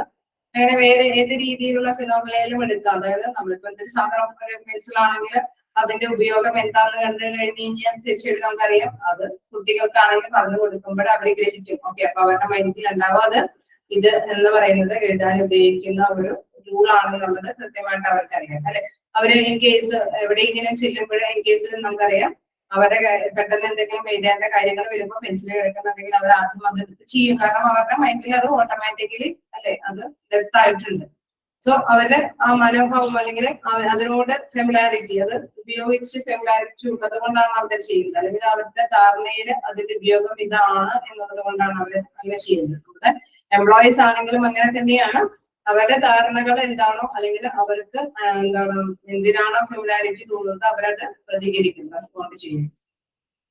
In the above example, the supervisor discriminate between the worker producing low quality products and the worker producing high quality products, and they positively respond only to the quality conscious worker. Okay, തീർച്ചയായിട്ടും നമുക്കറിയാം അല്ലെ. അവിടെ supervisor നമ്മൾ നേരത്തെ പറഞ്ഞ മാതിരത്തെ എക്സാമ്പിളിൽ ഒരു ഓർഗനൈസേഷനിൽ വലിയ വലിയ നല്ല രീതിയിലുള്ള തീരുമാനങ്ങളും കാര്യങ്ങളൊക്കെ ചെയ്യിക്കേണ്ട ഒരു കാര്യം വരുമ്പോൾ ഹൈ ക്വാളിറ്റി ആയിട്ടുള്ള വ്യക്തികളെ തീർച്ചയായിട്ടും അത്തരത്തിലുള്ള ഡ്യൂട്ടികളൊക്കെ ഏൽപ്പിക്കും. അത് സ്വാഭാവികമായിട്ടുള്ള കാര്യമാണ് അല്ലെ. അപ്പൊ കാരണം അവർക്ക് അറിവുള്ളത് കൊണ്ട് അവര് റെസ്പോണ്ട് ചെയ്യും എന്നുള്ള ഒരു ധാരണയുടെ ബേസിൽ അല്ലെങ്കിൽ ആ ഒരു മനോഭാവത്തിന്റെ ബേസിലാണ് അവരത് അങ്ങനെ ചെയ്യിപ്പിക്കുന്നത്. ഓക്കെ, ഇപ്പൊ നമ്മള് എന്താണ് അഡ്മിനിസ്ട്രേറ്റീവ് ലെവലിലുള്ളവരെ എല്ലാ എംപ്ലോയീസിനെയും തുല്യരായിട്ട് കാണണമെന്നുള്ളത് ശരിയാണ്. പക്ഷെ ചില കാര്യങ്ങള് അറിവുകള് അവർക്ക് ബോധ്യങ്ങള് ഉണ്ടാവണം അല്ലെ. ആ ബോധ്യങ്ങള് അല്ലെങ്കിൽ ആ പ്രത്യേകമായിട്ടുള്ള ലേണിങ്സ് ഉള്ളത് കൊണ്ടാണ് അവർ ഓരോരോ കാര്യങ്ങളിൽ ഏൽപ്പിച്ചു കൊടുക്കാനായിട്ട് അവരെ യോഗ്യരാക്കുന്നത്. അങ്ങനെ കൃത്യമായിട്ടുള്ള പോസ്റ്റിങ്ങിൽ ഓരോരുത്തരെ ഏൽപ്പിച്ചു കൊടുക്കുമ്പോഴാണ് നമുക്കറിയാം ഓർഗനൈസേഷൻ അതിന്റെ നല്ല റിസൾട്ട് നേടിയെടുക്കാൻ സാധിക്കുന്നത്. അല്ലാതെ അനുയോജ്യമല്ലാത്ത എംപ്ലോയീസിനെ ഓരോ കാര്യങ്ങളിലേക്ക് അല്ലെങ്കിൽ അവരുടെ തീരുമാനങ്ങൾ എടുക്കാൻ അല്ലെങ്കിൽ ലീഡിങ് പവറിലേക്ക് കൊടുക്കാൻ അല്ലെങ്കിൽ ബ്രാഞ്ചില് അല്ലെ അങ്ങനെ ഓരോ കാര്യങ്ങൾ ഏൽപ്പിച്ചു കൊടുക്കുമ്പോൾ റോങ് ആയിട്ട്. സോ എല്ലാത്തിനെയും കുറിച്ചിട്ടുള്ള ഒരു അവയർനെസ് അഡ്മിനിസ്ട്രേറ്റീവ് ലെവലിലുള്ളവർക്ക് ഉണ്ടാവണം അല്ലെ. എംപ്ലോയീസിനെ കുറിച്ചിട്ട് നല്ലൊരു ധാരണ അവിടെ ഉണ്ടായിരുന്നു. അപ്പൊ റെസ്പോണ്ട് ചെയ്യാനായിട്ട് ഇന്ന വ്യക്തികൾക്ക് പറ്റും എന്നുള്ള ആ ഒരു അറിവ് ആ ബോധ്യമാണ് ഇവിടെ മനസ്സിലാക്കേണ്ടത്. വീണ്ടും റീഇൻഫോഴ്സ്മെന്റ്. എന്താണ് റീഇൻഫോഴ്സ്മെന്റ് എന്ന് പറയുന്നത്? അതായത് ബലപ്പെടുത്തുക എന്നുള്ളതാണ്. എന്താണ്? Reinforcement is a key element of learning. ലേണിംഗിന്റെ ഒരു കീ എലമെന്റ് എന്ന് വിശേഷിപ്പിക്കാൻ പറ്റുന്നത് റീഇൻഫോഴ്സ്മെന്റ് എന്നുള്ളത്. അതൊന്ന് നോട്ട് ചെയ്ത് പോവാം. Which is the key element of learning എന്ന് ചോദിച്ചു കഴിഞ്ഞാൽ എന്താണ്? റീഇൻഫോഴ്സ്മെന്റ് ആണ് key element of learning. Without a reinforcement, no measurable modification of behavior takes place. Okay, ഒരു ഉദ്ദേശിനം ഒന്നും കൊടുക്കാതെ നമുക്കറിയാം എന്താണ് ബിഹേവിയറിൽ മാറ്റങ്ങളും വരുത്താനായിട്ട് സാധിക്കില്ല അല്ലെ. എംപ്ലോയി എന്താണോ ആ എംപ്ലോയിയുടെ ആ ശീലങ്ങൾ അവർ പഠിച്ചത് എന്താണോ അത് പ്രകടിപ്പിക്കാൻ മാത്രമേ സാധിക്കുകയുള്ളൂ. അതിനപ്പുറം എന്തെങ്കിലും ഉദ്ദേശിക കാര്യങ്ങൾ കൊടുത്തു കഴിഞ്ഞാൽ തീർച്ചയായിട്ടും എന്താണ് അവരുടെ ബിഹേവിയറിൽ ചേഞ്ചസ് വരാനായിട്ടുള്ള സാധ്യതയുണ്ട്. Reinforcement can be described as environmental occurrences that affect the probability of occurrence of a response with which they associated. Okay, നമുക്കറിയാം ഗുണമേന്മയ്ക്ക് പ്രാധാന്യം കൊടുത്തുകൊണ്ട് നമ്മൾക്ക് കാര്യങ്ങൾ ചെയ്യണമെങ്കിൽ അതിനനുസരിച്ചുള്ള മോട്ടിവേഷൻ എന്തെങ്കിലും കൊടുക്കണം അല്ലെ. ഇൻ കേസ് നമുക്കറിയാം ഇവരെ കൊണ്ട് ഇങ്ങനെയൊക്കെ റെസ്പോണ്ട് ചെയ്യാനായിട്ട് സാധിക്കും എന്നുള്ളത് അറിവുണ്ടെങ്കിൽ തീർച്ചയായിട്ടും കുറച്ചും കൂടി അവർക്ക് പ്രദാനം ചെയ്ത് അല്ലെങ്കിൽ കുറച്ചും കൂടി ട്രെയിനിങ് കൊടുത്തു കഴിഞ്ഞാൽ അവർക്ക് കുറച്ചും കൂടി നല്ല പ്രോഡക്ട്സ് ഉണ്ടാക്കാൻ സാധിക്കുമെങ്കിൽ അല്ലെങ്കിൽ കുറച്ചും കൂടി നല്ല തീരുമാനങ്ങൾ എടുക്കാൻ പറ്റുമെങ്കിൽ തീർച്ചയായിട്ടും അതെല്ലാം അറേഞ്ച് ചെയ്ത് കൊടുക്കണം അല്ലെ. അങ്ങനെ ശക്തിപ്പെടുത്തി ബലപ്പെടുത്തി കൊടുക്കുമ്പോൾ തീർച്ചയായിട്ടും നമുക്കറിയാം നല്ല വാല്യുബിൾ ആയിട്ടുള്ള പ്രൊഡക്ട്സിനെ ചെയ്യാനായിട്ട് സാധിക്കും. ഓക്കെ, വീണ്ടും ഒരു പോയിന്റും കൂടിയേ ഉള്ളൂ. അപ്പൊ ജസ്റ്റ് നോക്കുക. റിട്ടൻഷൻ. എന്താണ് റിട്ടൻഷൻ എന്ന് പറയുന്നത്? The consistency of learning behavior over time is defined as a retention, and the converse is a forgetting. Something learning is retained over a period of time, while others may be forgotten. Okay, നമുക്ക് നിലനിർത്തി കൊണ്ടുപോകണം. അപ്പൊ in case നമ്മൾ boost up ചെയ്ത് കുറച്ച് training ഒക്കെ കൊടുത്ത് അല്ലെങ്കിൽ അവരെ കൊണ്ട് കുറച്ച് മോട്ടിവേഷൻ കാര്യങ്ങളൊക്കെ കൊടുത്തു കഴിയുമ്പോൾ നമുക്കറിയാം ചില നല്ല നല്ല കാര്യങ്ങളൊക്കെ അവർക്ക് നേടിയെടുക്കാൻ സാധിക്കും അല്ലെ. അപ്പൊ അങ്ങനെയുള്ള നല്ല നല്ല കാര്യങ്ങൾ എന്ത് ചെയ്യണം? നിലനിർത്തി കൊണ്ടുപോകണം അല്ലെ. വേണ്ടാത്തവയൊക്കെ നമ്മൾ മുമ്പോട്ട് ചെയ്യണം, അതായത് മാറ്റി വെച്ച് കളയണം. അപ്പൊ ഇൻ കേസ് നമുക്കറിയാം വേറെ എംപ്ലോയീസിനെ കുറിച്ചിട്ട് നമ്മൾ പഠിക്കുന്നു, നന്നായിട്ട് അവയർ ചെയ്യുമ്പോൾ ഏറ്റവും നല്ലത് നല്ല എംപ്ലോയീസിനെ ഇതൊക്കെയാണ് കണ്ടെത്താനായിട്ട് ശ്രമിക്കുന്നു.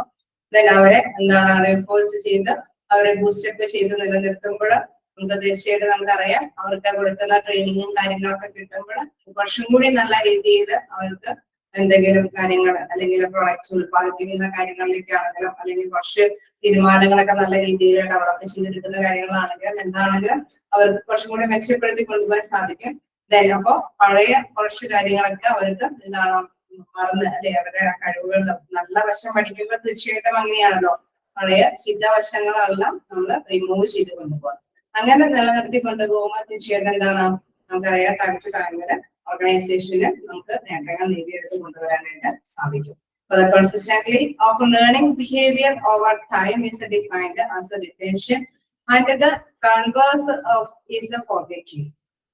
അപ്പൊ നമ്മള് എന്താണ് നിലനിർത്തി കൊണ്ടുപോകണം, നല്ല അറിവുകളൊക്കെ പഠിച്ചിട്ട് നിലനിർത്തി കൊണ്ടുപോകണം, പെരുമാറ്റ കാര്യങ്ങളിലൊക്കെ നല്ലത് നിലനിർത്തി കൊണ്ടുപോകണം. മോശമായിട്ടൊക്കെ നമ്മൾ അവോയ്ഡ് ചെയ്ത് പോകണം. Some of the learning is retained over a period of time while others may be forgotten. കുറെ പഠിച്ചതെല്ലാം തന്നെ നമ്മൾ എന്താണ് അത് നിലനിർത്തി പീരിയഡ് ഓഫ് ടൈം എന്ന് വെച്ച് കഴിഞ്ഞാൽ നമ്മൾ കാലാകാലങ്ങളിലും നിലനിർത്തി കൊണ്ടുപോകാനായിട്ട് ശ്രമിക്കണം. while others may be forgotten. അപ്പൊ ബാക്കി കുറെ വേണ്ടാത്തതൊക്കെ നമ്മൾ മറന്നു കളയാനായിട്ട് ശ്രമിക്കുക അല്ലെ. നമ്മുടെ ബിഹേവിയറിൽ തന്നെ നമുക്കറിയാം അനുഭവങ്ങൾ കൂടി കൂടി വരുമ്പോഴെന്താണ് നമുക്ക് കുറച്ചും കൂടി നല്ലത് നിലനിർത്തി കൊണ്ടുപോകാനായിട്ട് സാധിക്കും. മോശമായവയെ നമുക്ക് റിജക്ട് ചെയ്ത് കൊണ്ടുപോകാനായിട്ട് സാധിക്കും. അപ്പൊ ഈ അറിവാണ് ലേണിംഗില് എലമെന്റ്സ് ആയിട്ട് പറയുന്നത്. നോക്കാം. The elements of learning process are drive, cue, stimuli, response, reinforcement and retention. പഠിക്കുന്ന കാര്യങ്ങൾ പഠിപ്പ് അല്ലെ ആ ഒരു അറിവ് എന്ന് പറയുന്നത് ഫിസിക്കലി അതേമാതിരി തന്നെ നമുക്കറിയാം സൈക്കോളജിക്കലി അതേമാതിരി തന്നെ ഫിസിയോളജിക്കലി നമുക്ക് അതിൻ്റെതായിട്ടുള്ള കാര്യങ്ങൾ നേടിയെടുക്കാനായിട്ട് സാധിക്കുന്നുണ്ട്. പഠനത്തിന്റെ മികവ് അനുസരിച്ചിട്ടാണ് നമ്മൾ ശാരീരികവുമായിട്ടും മാനസികവുമായിട്ടും നമ്മളെ ബ്രെയിനിൽ നിന്ന് കൃത്യമായിട്ടുള്ള കാര്യങ്ങൾ പ്രകടിപ്പിക്കുന്നത്. അത് നല്ലതിനെ തിരിച്ചറിയണം. തീർച്ചയായിട്ടും തൊഴിലുടമകളൊക്കെ നല്ല കാര്യങ്ങൾ നല്ല എംപ്ലോയീസ് നന്നായിട്ട് കഴിവിട്ടവരെയൊക്കെ തിരിച്ചറിയണം. അത് കുറച്ചും കൂടി ഡെവലപ്പ് ചെയ്യാനായിട്ടുള്ള കാര്യങ്ങളൊക്കെ ചെയ്യണം.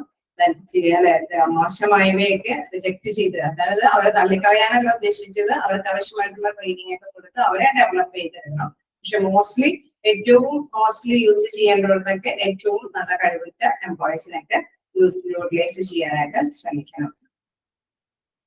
ഓക്കെ, ക്ലിയർ ആണോ?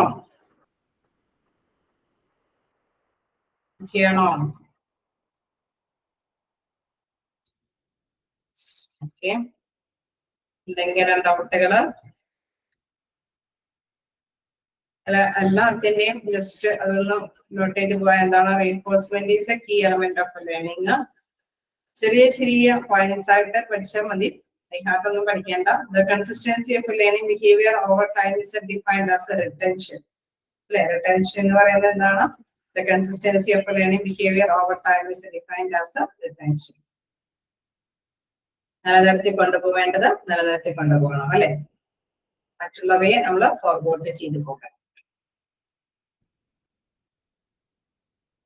ക്യൂസ്ട്രിങ്ങിലെ ഒന്നുകൂടി പറയാവുന്നതാണ്.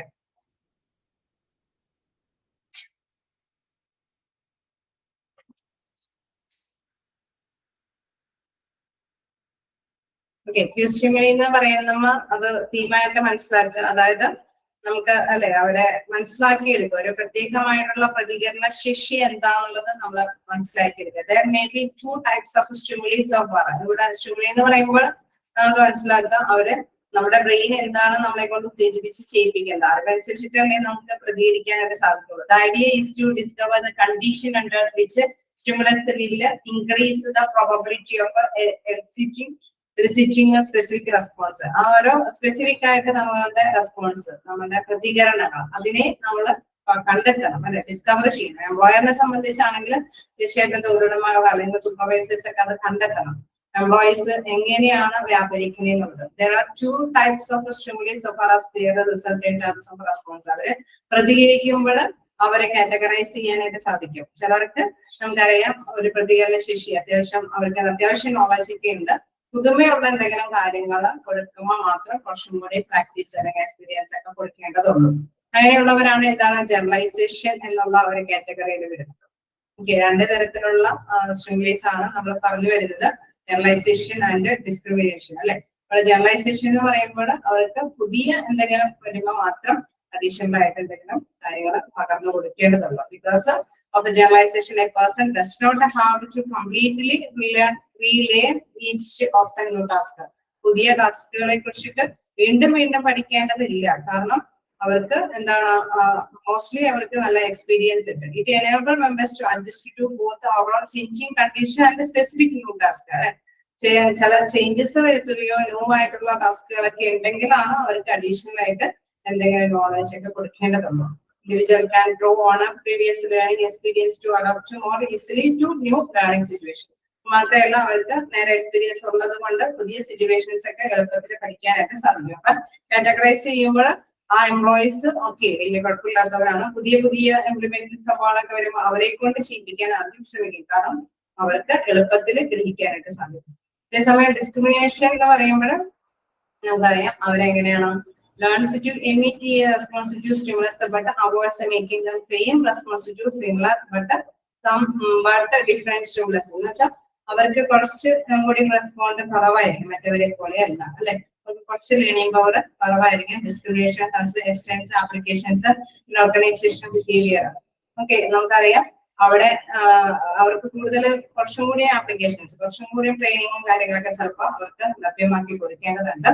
For example, supervisors കാരണം discrimination between two equally high producing workers, one with a low quality and other with a high quality. അതായത് അവിടെ ഡിസ്ക്രിമിനേറ്റ് ചെയ്ത് കാണിക്കുന്നത് എന്താന്ന് വെച്ചാൽ നന്നായിട്ട് അല്ലെ കൂടുതൽ ക്വാളിറ്റി ഉള്ള പ്രോഡക്ട്സ് ആണ് ഉത്പാദിപ്പിക്കുന്നതെങ്കിൽ അവരെന്താണ് ജനറലൈസേഷൻ കാറ്റഗറിയിൽ പെടുന്നവരാണ്. അതേസമയം ലോ ക്വാളിറ്റി ഉള്ള വർക്കിംഗ് അല്ലെങ്കിൽ പ്രോഡക്ട്സ് ആണ് ഉത്പാദിപ്പിക്കുന്നതെങ്കിൽ അവരെ ഡിസ്ക്രിമിനേഷൻ കാറ്റഗറീസിൽ പെടുത്താവുന്നതായിട്ടാണ് ഇവിടെ പ്രത്യേകമായിട്ട് നിർദ്ദേശിക്കുന്നത്. ഓക്കെ, ക്ലിയർ ആയോ? അതായത് പ്രൊഡ്യൂസിങ് വർക്കേഴ്സ് നമുക്കറിയാം എംപ്ലോയീസിനെയാണ് നമ്മളിവിടെ കാറ്റഗറൈസ് ചെയ്യുന്നത്. ഓക്കെ, ക്ലിയർ ആയോ? എന്താണ് ഉദ്ദേശിച്ചത്? ഓക്കെയാണോ?